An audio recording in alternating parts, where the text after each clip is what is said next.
Hello YouTube, this is Superpook. That was weird. I got no friends, I got nothing, just this stupid tiger face. And today I'm bringing to you my second swarm challenge. This swarm challenge was issued by Dango 1867. He wanted me to get a swarm using only an LMG. I think mainly because I love SMGs, I love shooting from the hip. And spraying everywhere. I'm, a bit rubbish.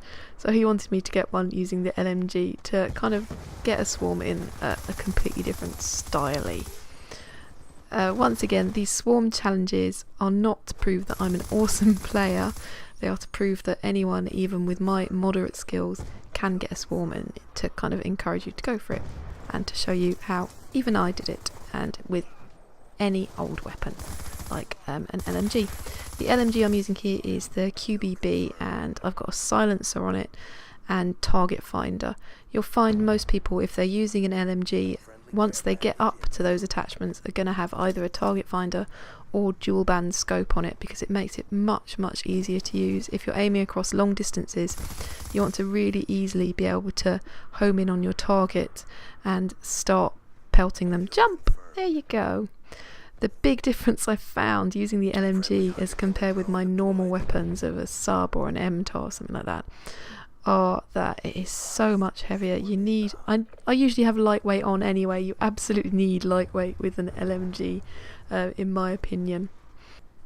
For a change from the old VSAT Dogs Swarm or EMP, VSAT Swarm, whatever it was I was doing before. On this one I went for VSAT VTOL Swarm, just because I really love calling it a VTOL and going pew pew.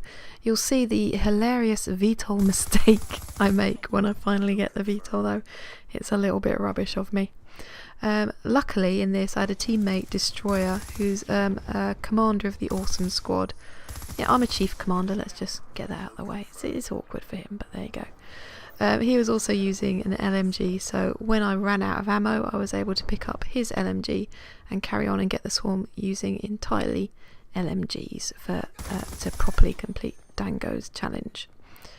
I find the important thing when you're going for a big kill streak like a swarm is to do what I did just there, which is pick your battles. If that bloke's injuring me from a mile away, he's obviously got a gun with really good accuracy, and if I'm coming close to getting to a good score streak, it's not going to help my team if I try and take him on.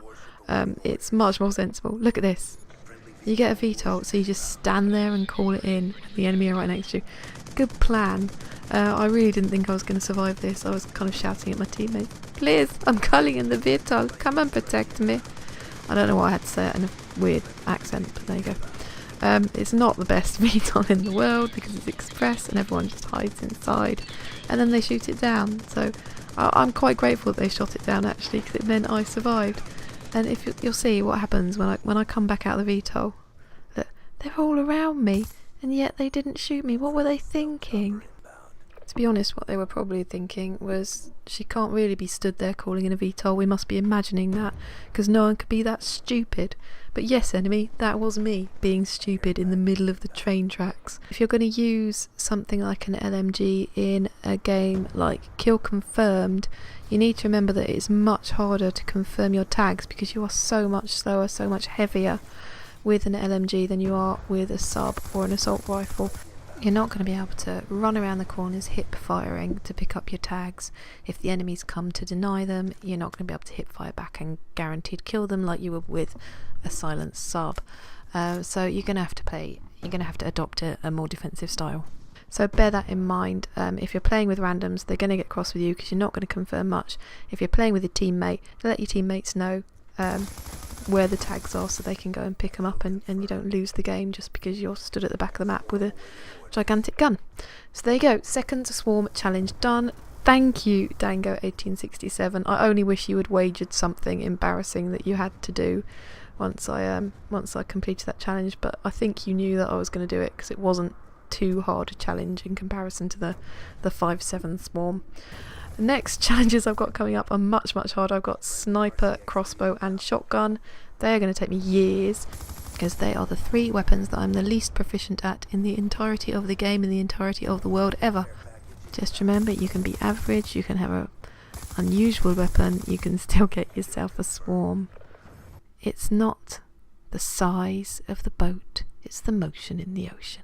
Bye bye.